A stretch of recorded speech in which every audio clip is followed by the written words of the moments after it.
পৰম্পৰাগতভাৱে অসমৰ স্বৰ আৰু সংখ্যালঘু অধ্যুষিত অঞ্চলত ৯৫% ভোট অসমত হৈ আছিল।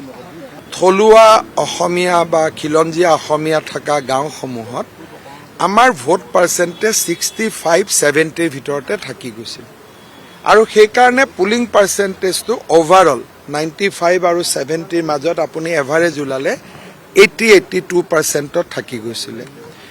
এইবাৰ অসমীয়া গাঁও আৰু আমাৰ বিশেষকৈ হিন্দু সমাজতো সংখ্যালঘুসকলৰ সমানে ভোট পৰিছে।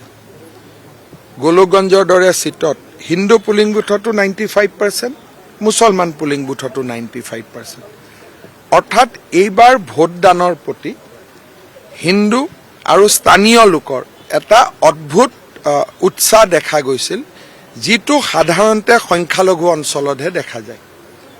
আৰু ইয়ে ইলেকশ্যনৰ ৰিজাল্ট কি হ'ব তাৰো এটা ইংগিত দিয়ে, কিন্তু তাৰ লগে লগে ই গণতন্ত্ৰৰ বাবেও এটা অতি আনন্দৰ বিষয় যে যি অসমীয়া মানুহে ভোট দিব নগৈছিল, এতিয়া অসমীয়া মানুহে হিল্লল ভাঙি এইবাৰ ভোট দিব আহিছে। যোৱা কালি বা পৰহি তেওঁলোকক ট্ৰেইনত গাড়ীত অহা দৃশ্যবিলাকেও এইটোক আমাৰ ভাষাত কয় কাউণ্টাৰ পলাৰাইজেশ্যন।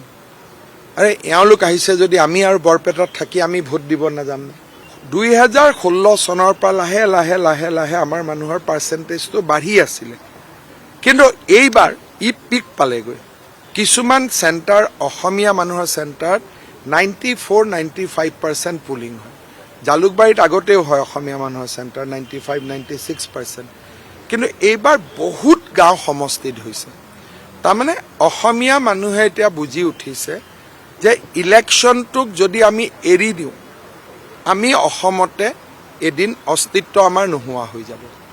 আমি যোৱা 5 বছৰ যি কেম্পেইন কৰি আছিলোঁ যে অসমীয়া মানুহো আগ্ৰাসী হ'ব লাগিব, এই নিৰ্বাচনত অসমীয়া মানুহেও নিজৰ আগ্ৰাসী মনোভাৱটো দেখুৱালে।